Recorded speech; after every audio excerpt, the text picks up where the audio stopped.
about David told us his story as to how he heard of Baba. So I said, yeah, one can never know how he touches our heart and the mischief that he plays, is such that it sometimes really staggers me when I hear all these stories. Different stories they come to my ears. And this morning I was telling one story, to Marshall, who was here. So, because I saw the man there. There was a certain person sitting at an airport here in Bombay. Some American was there. Nobody knew who he is. But I don't know whether you have contacted a person by name Eric Nedel. Heather, Eric. Heather, Eric, husband and wife. They're working there at the Trust office, Pilgrim Center there. So Erico was going, I'm talking about the early years, in the 70s, early 70s. So they were there. So Erico had to go for some reason to Delhi to straighten his papers and this and that and all that, red tape and all. So he wanted to go from Bombay to Delhi, and he'll fly. He's seated there, he's waiting for his plane. And this man, who seemed to be an American, he was sitting there, but Erico somehow or other felt like staring at him. Why, he didn't know, but he was curious as to what's the purpose of this man traveling, because on his face he seemed to be totally blank. A person, when he's preoccupied, he has to go somewhere. He appears to be in touch with some place or some area of his activity, but here he was just that. As you people call it, stoned or something like that. So Erico was wondering as to what's working in his mind, and he was looking at him. All of a sudden, that man looked at Erico, and he wondered as to why he's looking at him, So then, of course, there was little internal signal. So Erico came and asked him, you come to India? Going anywhere? He says, I don't know. You don't know? He says, yeah, I don't know. But I am prompted all the time, I hear this voice, go to India, go to India. And Ramdas will show you the way. What is that? Do you know anything about India and Ramdas or anything like that? He says, what are you talking? What do you mean? How, you come just because of the voice that comes to you in your ears? He says, yeah, it's not just once or twice. I'm being haunted by this. Go to India, Ramdas will show you the way. Where is this Ramdas? Who is this Ramdas? Where is the way? What is it? So he says, well, what's your program now?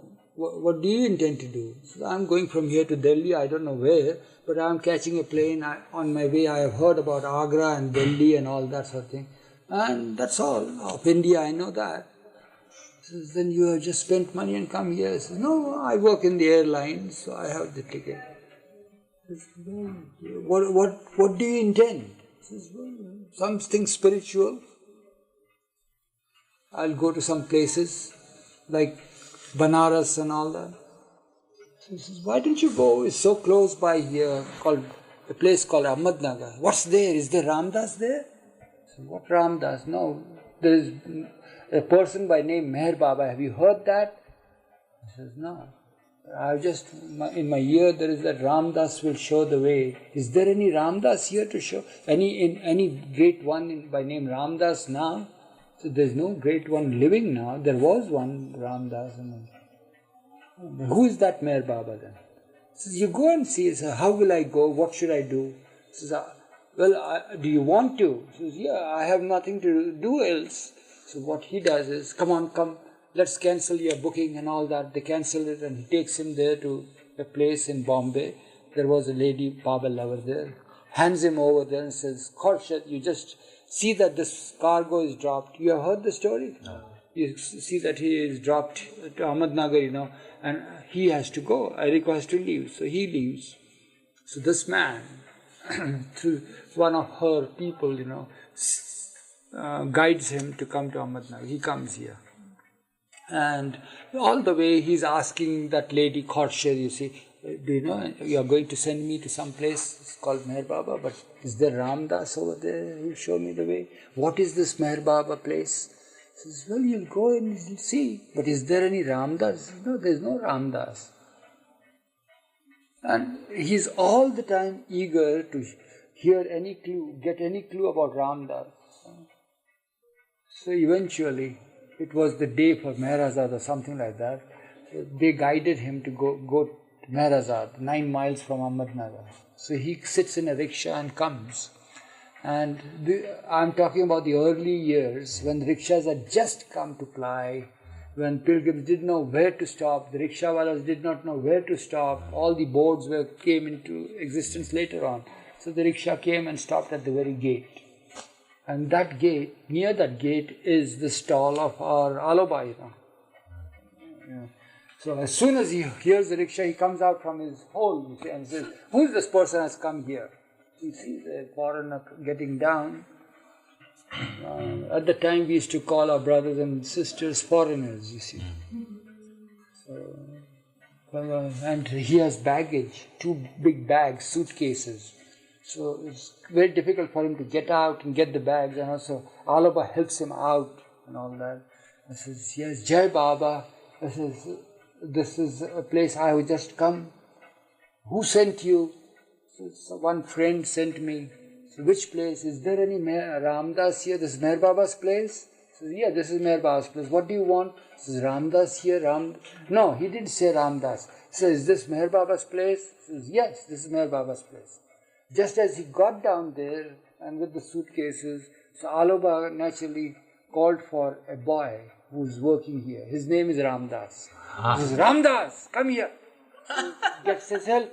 So Ramdas comes running. So this man gets a shock, you see. He says, who is this Ramdas? He says, well, he will take you, he will guide you there where the hall is, he will take the luggage. So Ramdas is walking with his suitcases and he's following. And he comes here. And of course he was here with us. We had very good weeks, you see, with him and all that. Not only that, then he sent the air hostess there whom he knew. She came.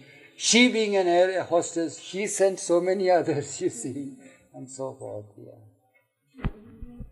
Ram Das, slave of Ram.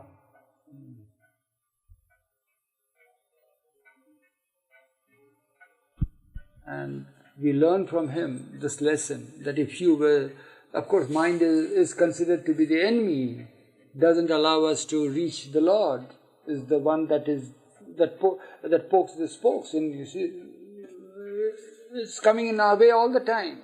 So then Ramdas tells us, don't do that.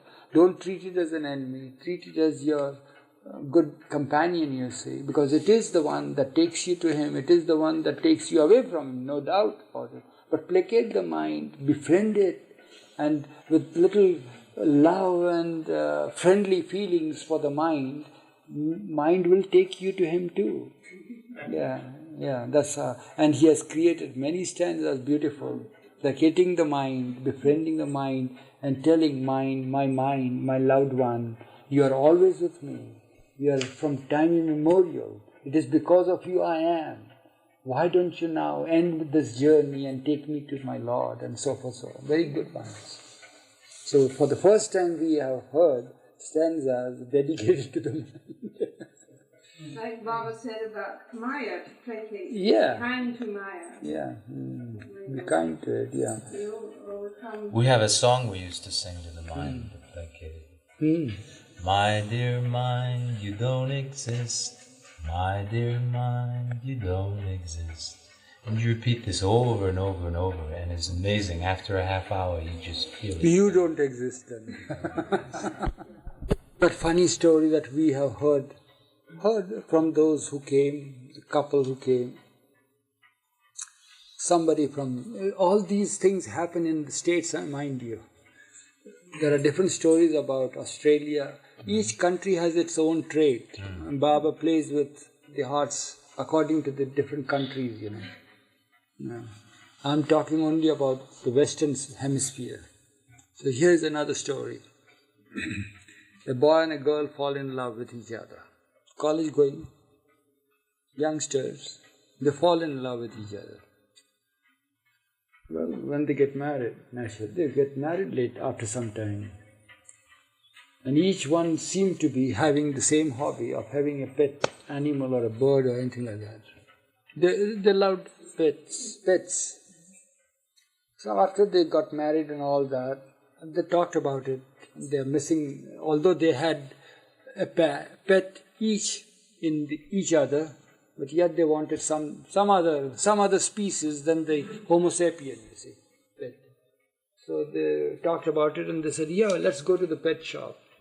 It's nice, it's pretty fun to go there. That's how they go to the pet shop. And the husband, of course, has a choice to have a sort of a little poodle. He says, no, but who's going to take care? It will create nuisance. We have to teach the poodle and all that. Oh, this monkey is so good, she would say. This little monkey that is. No, not that one. That will not. Among themselves, they couldn't decide. So, of course, there were many other pets there. Snakes were there, and lizards were there, and all sorts of things were there. They couldn't decide, They must have spent nearly 3/4 of an hour discussing and debating and all that.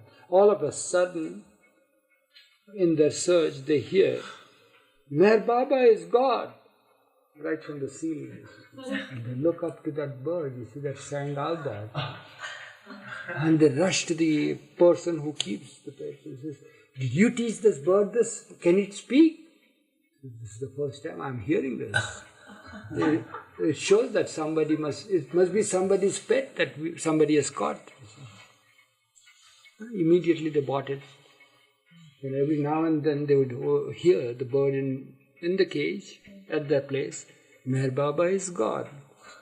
They tried to think about it once, twice. So we must find out who MeherBaba is. Then is he a person or what is it? Then they tried to find out. And not only found out, but they fell in love with MeherBaba. They came over here and they told us the story. And at that time, Bob was who's that name? Bob Brown? Bob Brown was with us. I still remember. And he was so fascinated. He tells me, Eruch, this is the best way to spread Baba's message. I must go immediately to Nepal and go to some places, you see, and get all these mynas and birds and all, tease them and let them loose, you see, everywhere. So such things, how it is. So did they ever trace down the bird, where it learned it? No, they could not. Heard it once. Case of spontaneous combustion. Then Don Stevens had told us the story, I believe. He is the author of it.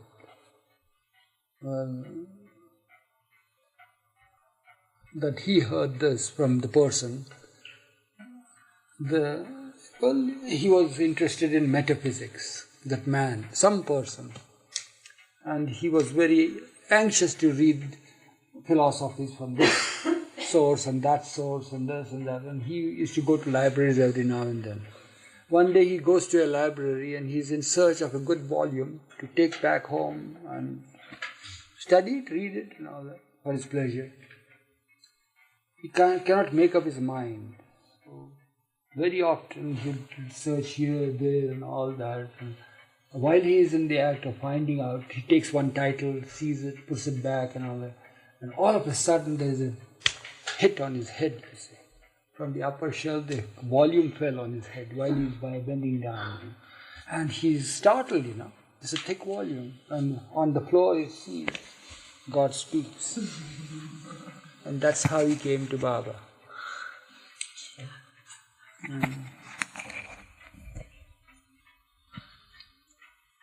Then there is a person who told us about how he came to Baba. That very rarely he receives mail and all that, but he's not used to receiving mail.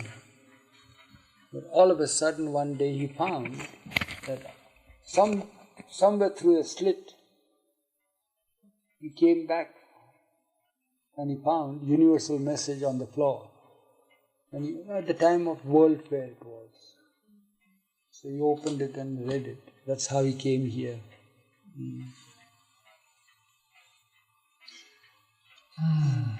Then there has been an episode, you see, of a whole family coming here from the remotest part of Australia.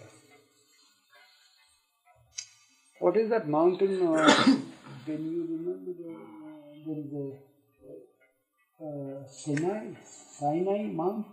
Sinai is the place? Huh? Saint Isa. Yeah.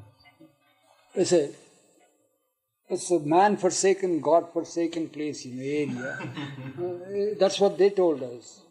And there is a ranch over there. They have many thousands of animals over there. You all have also in the States. But they said that for us to get a milk supply, you people are there, you are from there. They come on planes, you see. Milk comes in the plane. All supplies, they have to go many miles, The nearest library is 400 miles from there. Nearest, this little shabby thing. So this family that lives there, and this happened to their dismay, that happened this way. What happened? Just as Baba had passed away, we see a car coming. Somebody, a whole family has come down. At that time, this veranda was not there, nothing was there, just plain earth was there. The car comes right here in front, and we are astonished. What's the matter? Who are these people that have come so soon? What are they? So, well, they introduced as they have come from Australia. Can we have a look, be with Meher Baba? He says, Meher Baba, he has just passed away. How long had it Just been? passed away? Huh? How long had it actually We had just returned from Meherabad. Must have been 12th, 13th day or 14th day after Baba passed away. 14th of February maybe. Because on 7th February we covered the body. And we are here. He says, no, he has passed. Really? When did he pass away? 31st of January. Francis, we start calling him, because Francis was here, he's from Australia. Here's somebody to get rid of the family. See, we are not in a mood to talk to anybody at that time. So Francis takes them, and then of course naturally Francis calls me, and we sit there. And this is what I found out from them. That they were there in Mount Isa, Mount East, Mount Isa, and it's a very solitary place. They are there, and they are fond of reading. So one day this man goes out to get some books back for reading, to while away their time and all that. So there he found Listen Humanity in the library. And he read and shared with the family, and they were so overwhelmed with the description that is given that they came here to Ahmednagar. Where is he? Who is he? And all that. And when they came, he had just passed away. Yeah. So that was... What are their names there? Huh? What were their names? I forget, brother. We were not in a mood to even... I must have asked, because my habit is there to ask, what's your name? Something like that. But just asking. It's a sort of a habit to ask, but not to register. No, I'm giving different things, you see, that brought people to Baba, like that. Many ways are there. What was Baba's English like? Does anybody remember British English. Yeah. Queen's English, as Jenny, his wife, would call. She would sit here and say, Eruch, this is not Queen's English. Has intrigued me the most. There are many quite more intriguing than the ones that I am telling you now, how Baba brings people. But this is the real funny one. Means he can go to that extent to get his whomsoever he wants to him. So here is a person, he tells me, this is a story from Eduardo Nunes. I don't know whether you all have heard of him. Yeah. So there are quite a few who know him. He is from South America, but he used to stay in the States. Have you heard of him, Eduardo? Pardon? Yeah, now he's in Chapel Hill. Now? Pardon? No. Eduardo Nunes. No. Yeah, Argentine. Is a different one. So what happened is that he tells me the story when he came here last. He says, Eruch, this is a story that takes us back to many years ago when Fred Ella, who used to have their Monday night group meetings in New York. I don't know, you have heard of Fred Ella? They're a very good couple. Of course, Fred is dead. Ella is still alive. Ella is in Myrtle Beach. So they used to have Monday night group meetings there they had Fred being the superintendent of blocks, he could have a big hall for meetings and all that. At that time it was easy. But when he retired, naturally there was no place to go. So there was little dismay among the group. So where should we meet now? What will happen to us? How will we come close? And what will we do? And so Fred and Ella told them that, well, it doesn't matter. You can go to any park and sit there and talk about Baba. That's the same thing and all that. Or at last they came to this compromise that why don't you all have in rotation meetings at your own houses, in your apartments, one day at your place, one day in her place, that and so forth. It's good. There are so many Baba lovers. You can have these meetings at different places. Right. Now what happened is, this is the story that happened in my apartment, in my flat, he says. When my house was once open for Baba lovers in that week. And what had happened is that we are all seated, relaxed. We sing songs and Baba's praise and love and all that. And we tell stories and we read something. And then there are some people who have just come to the meeting. So we ask them as to what brought you to Baba, how did you happen to come, how did he touch your heart, and so forth. So in that session that day, a woman was asked like that. So she is having her back towards the door, she is narrating to the group as to how she was touched by Baba's love. She's telling her story, how she came to Baba. She has gone halfway through, and all are with rapt attention listening to her, feeling very happy about what they are hearing, the ways of Baba. And there walks a stranger inside the house. And he's black. And they look at him. They can't say anything. House is open for anybody. And naturally, when the house is kept open, you can't stop a person there thinking that he's a stranger. But he might be a lover of Meher Baba. Who knows? So he doesn't disturb the session or anything. He sits in a corner and keeps quiet. When he sits quiet, and then after about 10-15 minutes, she narrated her old story and says, this is how he touched me, how I came to Baba. And they were very happy and they rejoiced, you see. So the man, who had not spoken a word in that corner, says, would you all like to hear what brought me to this place today? So sure, we would like to hear. This is what Eduardo says. Naturally, with a feeling of great relief that at last this man is going to tell us who is he, who has come inside here. So sure. The story is this, he says, that 15 days ago, by the way, I am a Mohammedan, he says. I am a Muslim. Born here in the States. I have a Muslim family, and we are Americans, of course, but Muslim, Mohammedans. And I have a job here, and I commute to my place where I work, and I have a family. I have a nice apartment. In my flat there, what's the difference between apartment and flat? Do you all have? English say flat, apartment is an American expression. Pardon? The apartment where my apartment is, naturally, we live happily with my family. I am very happy. And I have a little corner there where I have to pray. Because I am a Muslim, I must pray 5 times a day. But I can't pray 5 times a day because I'm a busy person, And so at least twice a day I made it a rule. Once before going to office and once when I retire, before retiring, I pray. This is what he's narrating.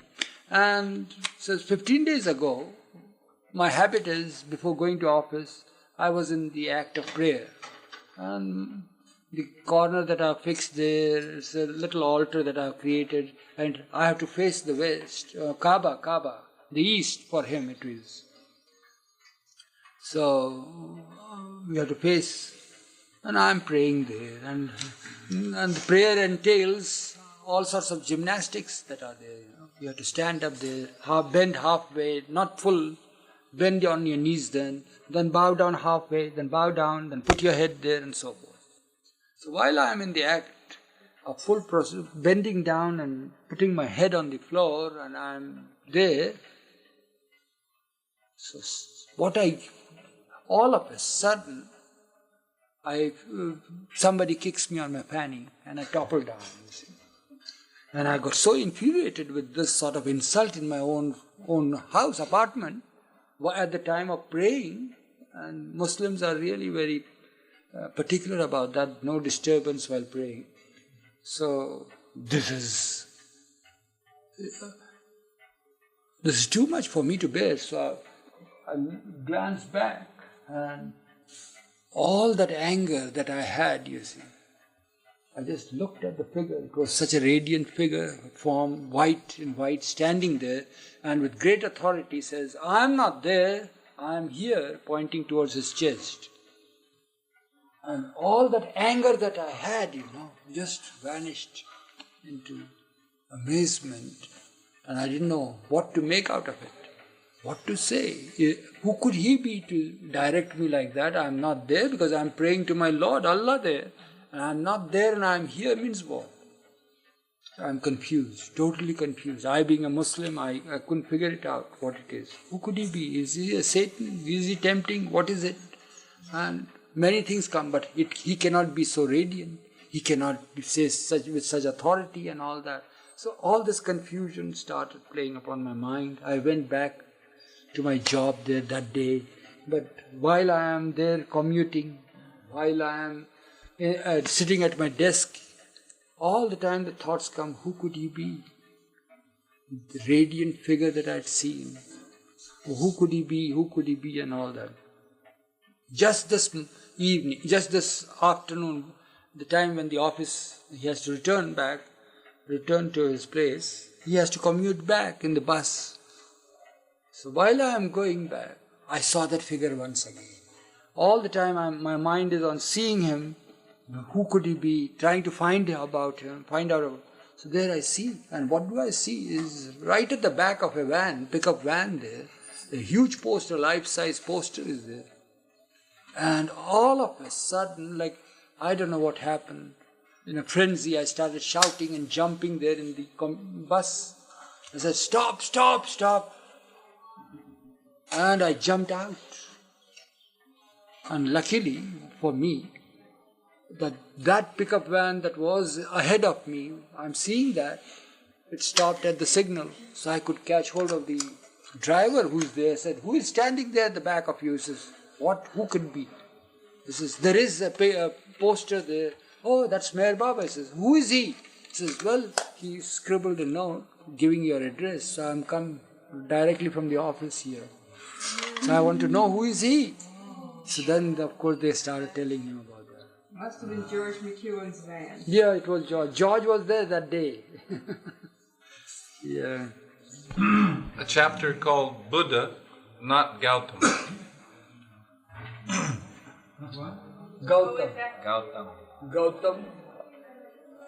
Gautam was his name. It's Siddhartha. Yeah.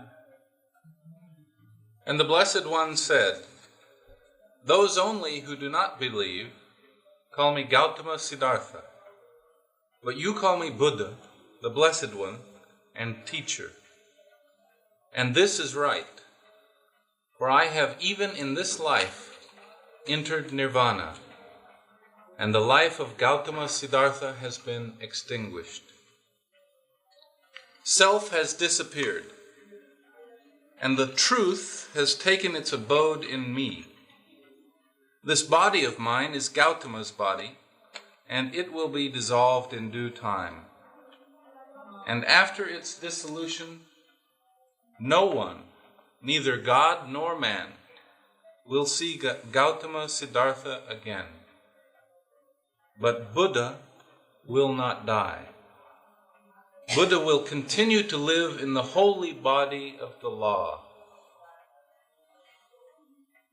The extinction of the Blessed One will be by that passing away in which nothing remains that could tend to the formation of another self. Nor will it be possible to point out the Blessed One as being here or there. But it will be like a flame in a great body of blazing fire. That flame has ceased, it has vanished, and it cannot be said that it is here or there. In the body of the Dharma, however, the Blessed One can be pointed out, for the Dharma has been practiced by the Blessed One. Ye are my children, I am your Father. Through me ye have been released from your sufferings. I myself, having reached the other shore, help others to cross the stream. I myself, having attained salvation, am a savior of others. Being comforted, I comfort others and lead them to the place of refuge. I shall fill with joy all the beings whose limbs languish. I shall give happiness to those who are dying from distress. I shall extend to them succor and deliverance. I was born into the world as the King of Truth for the salvation of the world. The subject on which I meditate is truth. The practice to which I devote myself is truth. The topic of my conversation is truth. My thoughts are always in the truth. For lo, myself has become the truth. I am the truth. Whosoever comprehendeth the truth, he will see the Blessed One, for the truth has been preached by the Blessed One. Unknown. And the Blessed One said to Ananda, Ananda was his own relative and much loved disciple. there are various kinds of assemblies, O Ananda, assemblies of nobles, of Brahmins, of householders, of bhikshus, and of other beings.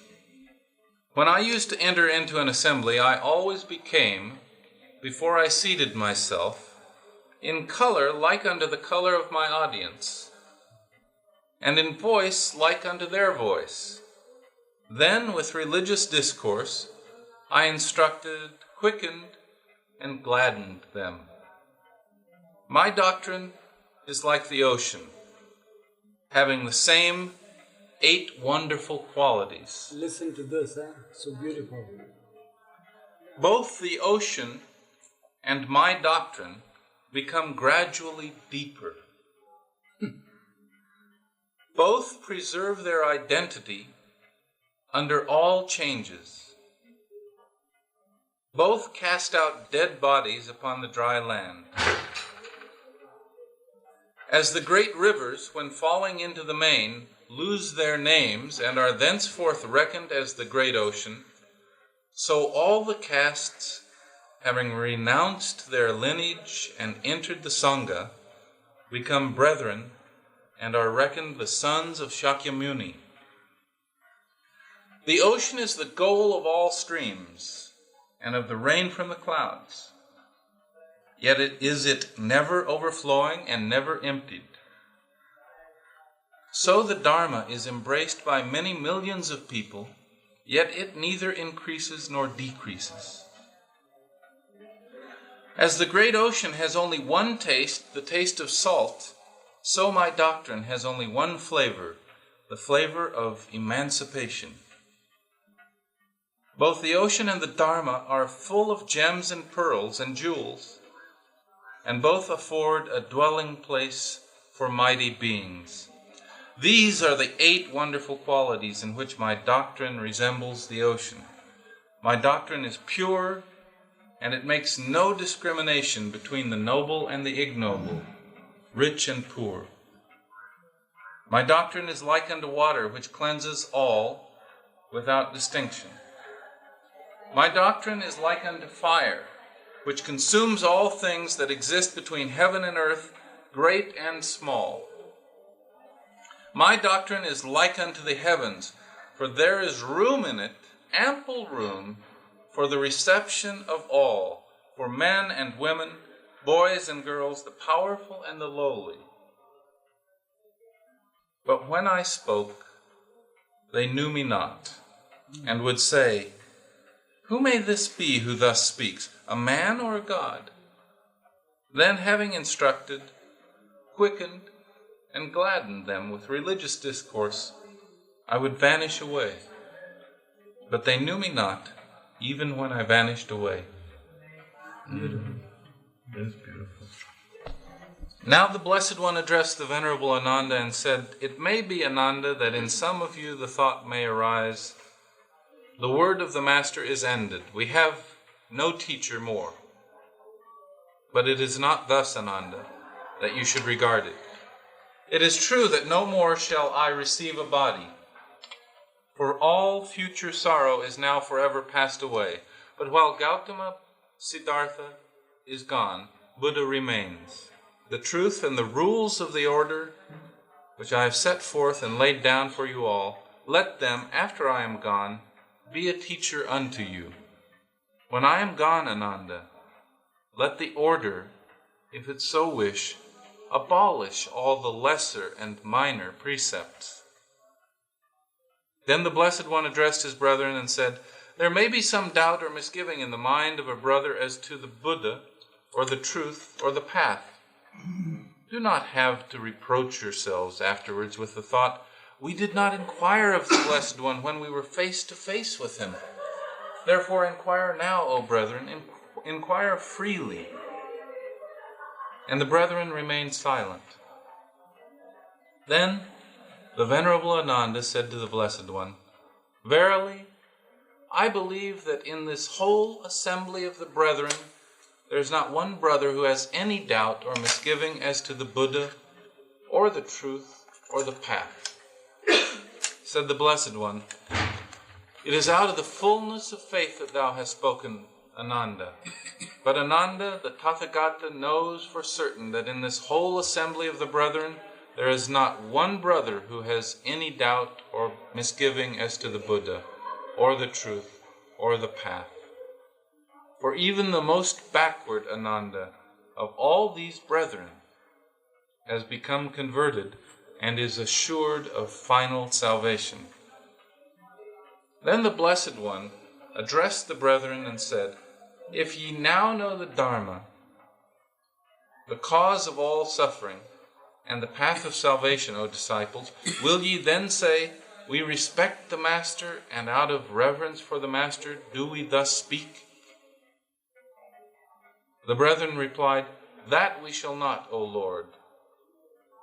And the Holy One continued, Of those beings who live in ignorance, shut up and confined as it were in an egg, I have first broken the eggshell of ignorance, and alone in the universe obtained the most exalted universal Buddhahood. Thus, O disciples, I am the eldest, the noblest of beings. But what ye speak, O disciples, is it not even that which ye have yourselves known, yourselves seen, yourselves realized?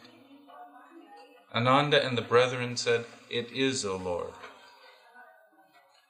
Once more the Blessed One began to speak. Behold now, brethren, he said, I exhort you, saying, Decay is inherent in all component things, but the truth will remain forever. Work out your salvation with diligence. This was the last word of the Tathagata. Then the Tathagata fell into a deep meditation and, having lost consciousness, passed peacefully away.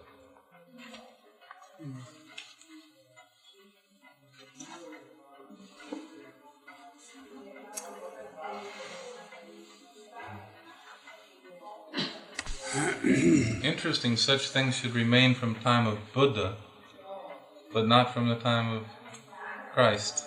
That kind of...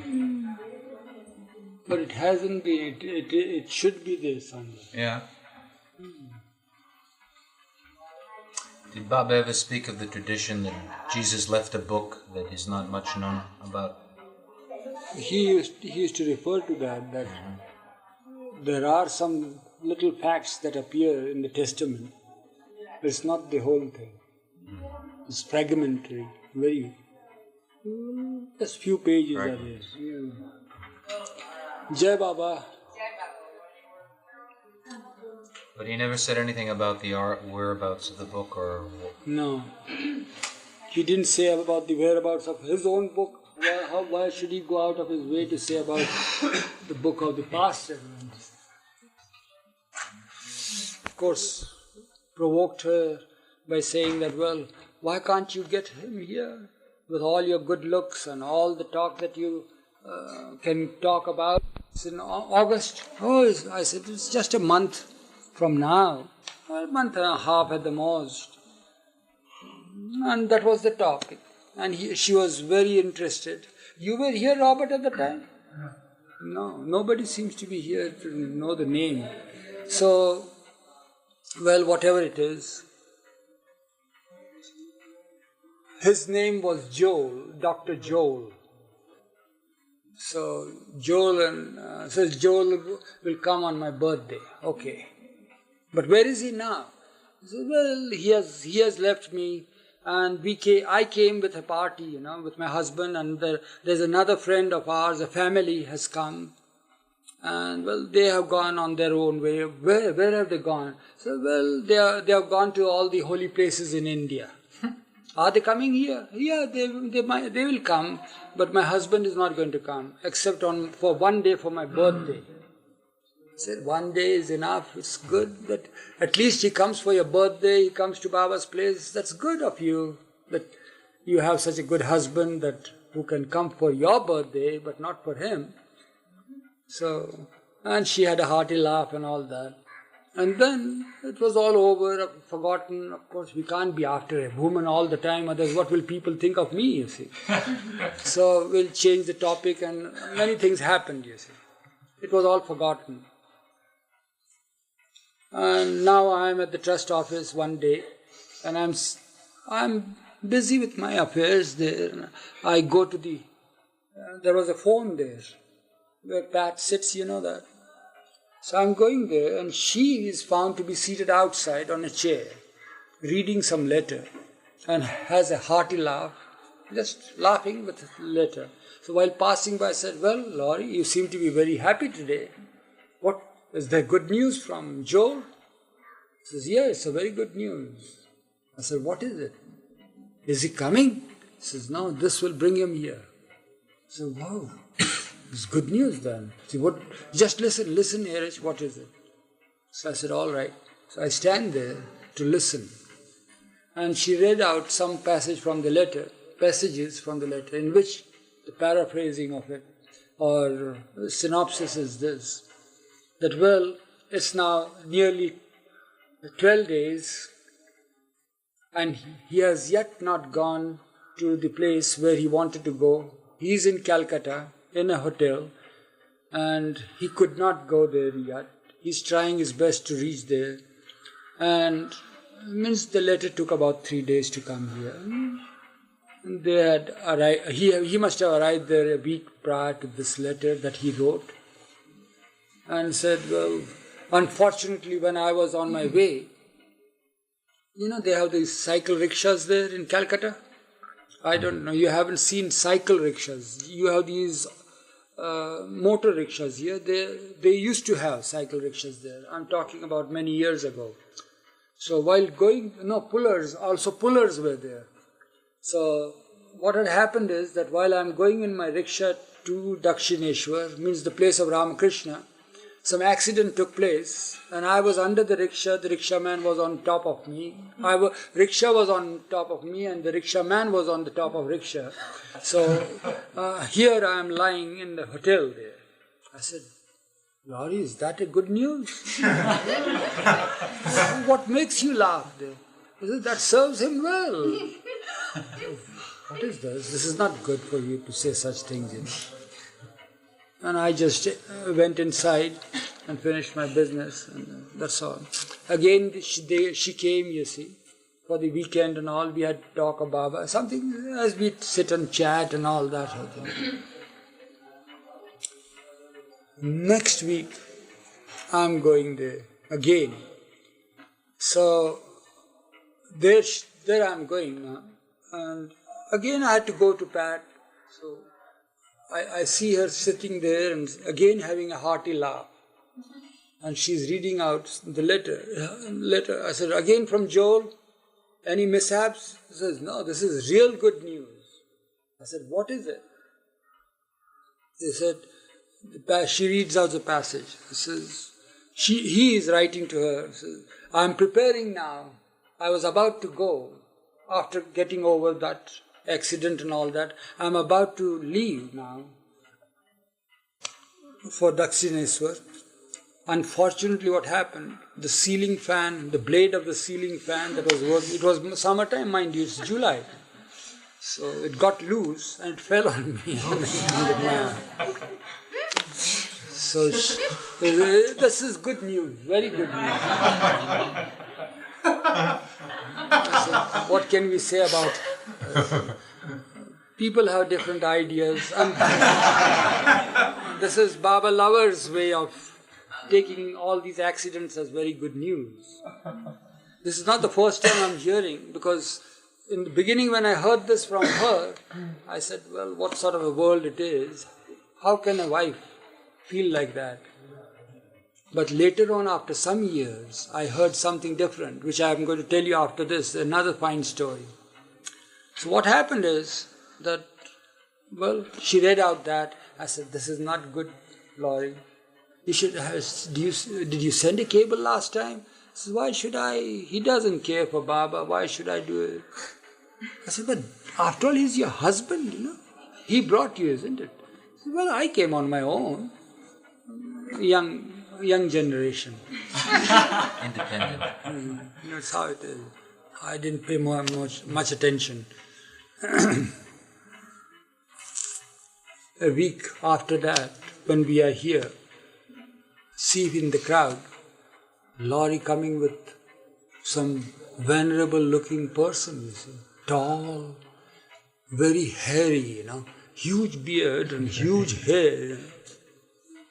I say, I don't know what has happened to Laurie again.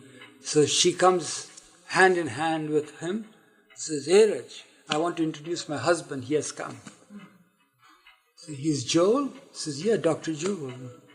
I'm very happy to see you and all that. Speaks very softly, doesn't speak at all, I should say. And he comes with another family and all that. So what had happened? I said, what happened that brought you here? I heard that your wife told me that you will be coming in the month of August just for her birthday. And he just gave a little smile, that's all. Well, these men of letters, you know, they don't speak much. He came and sat down here, Laurie sat here, and his friend, who is another doctor in sociology now, and he has his wife there, she is also a professor there, and her younger sister is there, Peggy by name, I remember her very well. So they are all here. So I said, I again turned to Laurie, I said, well, Laurie, aren't you happy today? It's a great day of happiness for you, don't you think so? That Joel is by your side, sitting in this Mandli hall. Here the Lord sat, and I tried to bring about some conversation. That this is the place where Baba sat, and this and this and that and all that. So it went on for about half an hour and all that. They were interested to hear. And all of a sudden I turned to Joel and says, what brought you here? You were to come in August, and why this early visit of yours? Well, my friend knows the story. Which friend? Yeah, he's sitting there. Well, you tell us. So Laurie says to me, don't expect any words from him. He won't say. He is not a man who can talk. He can teach, he can counsel or anything, but no such thing as that. So I forget the name of that gentleman, very nice person. All right, I said, what happened? Then of course both started talking, Joel also and he. So the story is this, to tell you how Baba brings people to him. What had happened is, how I had gathered from them, that, the tussle is there all the time. Laurie wants to come for Meher Baba, and Joel wants to go to India for Ramakrishna. And it seems that from his childhood he has been brought up as a lover of Ramakrishna, the perfect master of the times. We all know him. I came to Baba through Ramakrishna, really speaking. So, because the background was there of Ramakrishna's simplicity, that was his teaching. He taught us. He made us aware.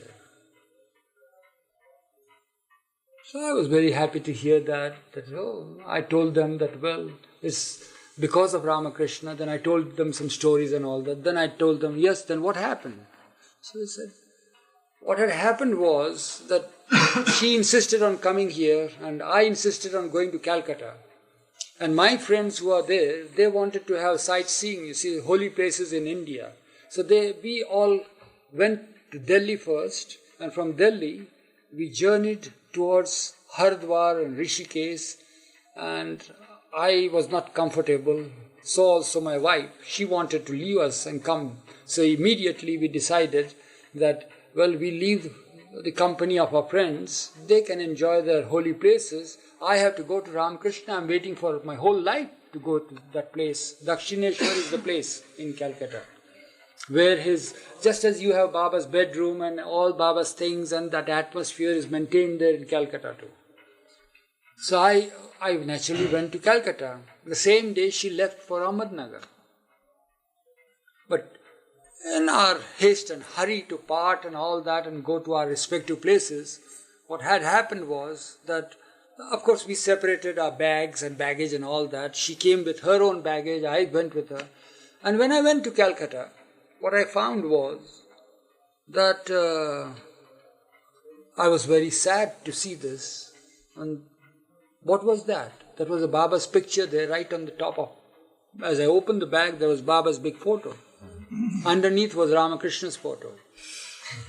And from the time we got married, it seemed that, well, she, of course, knew that I had that fad of having Ramakrishna's picture in front of me. We have a lot of pictures of Ramakrishna at home, but there's a picture of Ramakrishna that I always keep facing on my bed. They have there some bed pole or pillar or whatever it is, So it is there.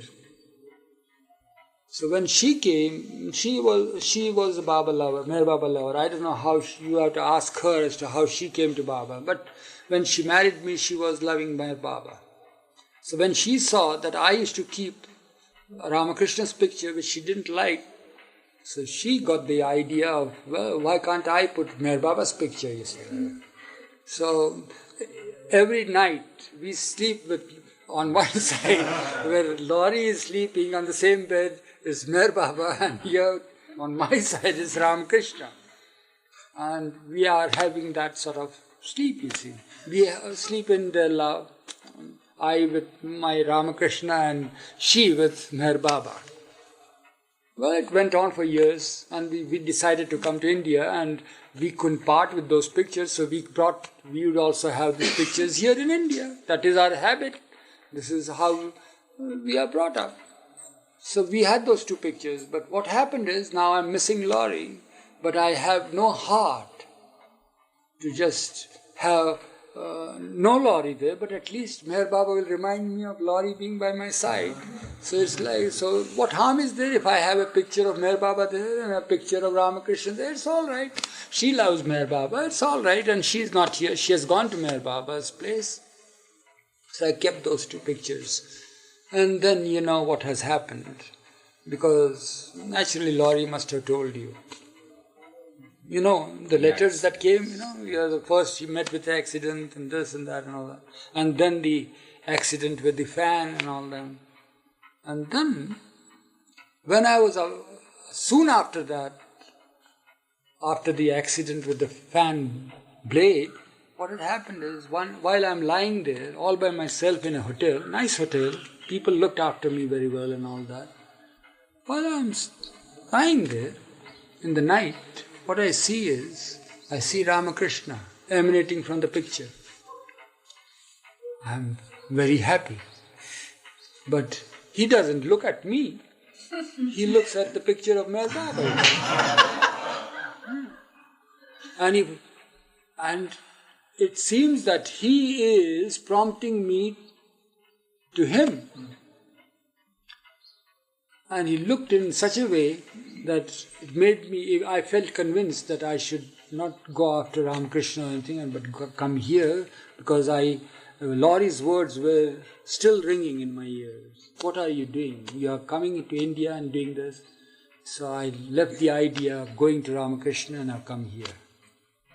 Because he prompted me to come here. So that's good of you. Good that you came here. Both are the same, of course, but here he is the King of Kings. Ramakrishna is the instrument that brings us all to him, to the King of Kings. He brought me to him, he brought you to him. That's good.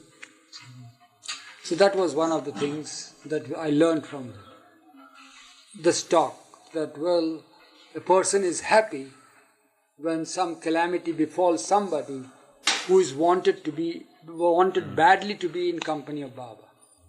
That's good, that's good. But I had never heard of this sort of thing. A mother should feel that way.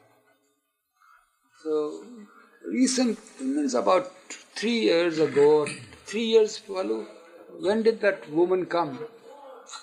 And there was one. Vilu is here or not? Just went. So they were the guests at Vilu's place. So what happened one day, one fine day here, when I am here, all of a sudden there enters a woman in one afternoon, after tea time, portly. She didn't appear to be American or something, but an Italian or some continental person. So I get up and welcome her and I said, I'm very happy to see you. Jai Baba. She said, Jai Baba. I said, you are Eruch? I said, yeah, I'm Eruch. Who are you? So she says, I'm Maria Popo. Italian, Polish, she said. She's Polish. That's how it is. So, but I can't say Polish, French and Italian all together in a mixture.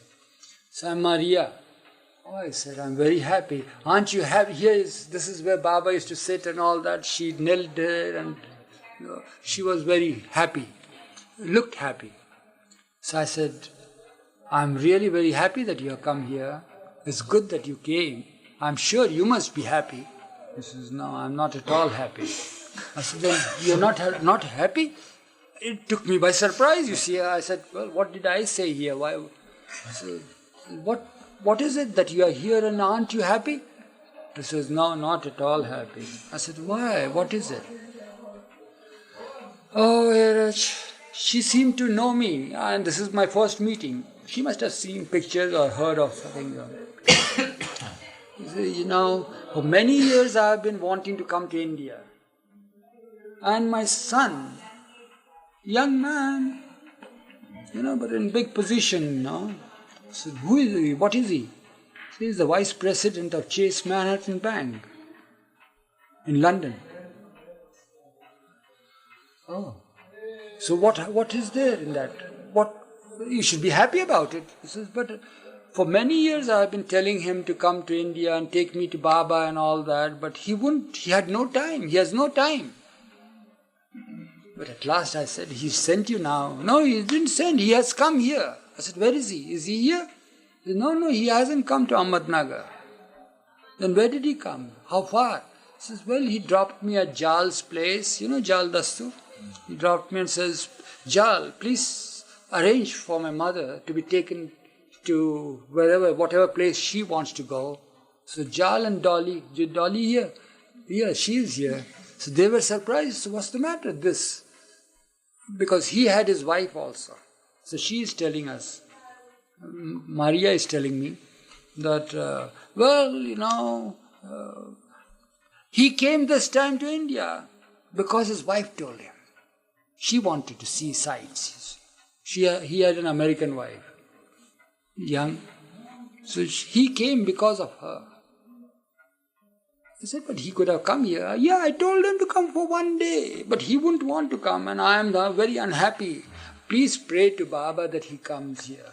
I said, why don't you pray? You are right in front of him. You tell, he's your son, he's your son. So she knelt down, I don't know, she must have begged Baba or something like that. So you pray, he'll listen to you. And we came and sat down and then we talked, how did you happen to hear of Baba? When did you hear? All that.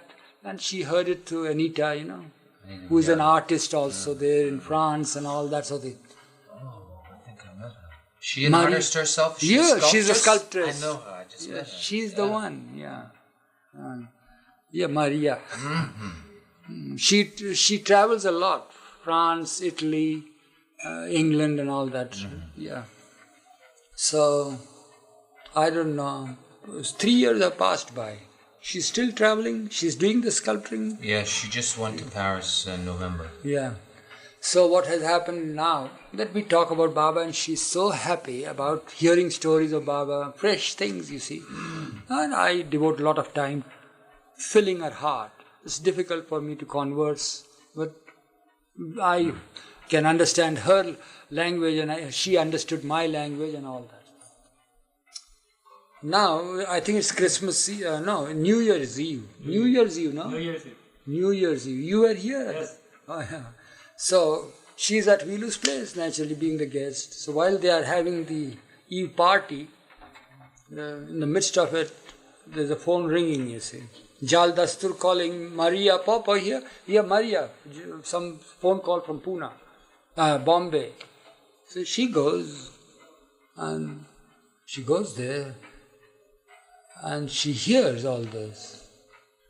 So she comes and on the phone she says, really, I'm very happy. This will bring him here. So that's all. They all sit, they at the table says, Maria, what's the news? Any news? He says, yeah, it's good news. What is it? He says, my son and my daughter-in-law have lost everything. Robbed. Yeah, robbed. Everything has been lost. So that's very sad to hear this. He says, no, I'm very happy. This is the only thing that will bring him here. Yeah, when he has nothing left. And so, but what is the news? How did he lose? What happened?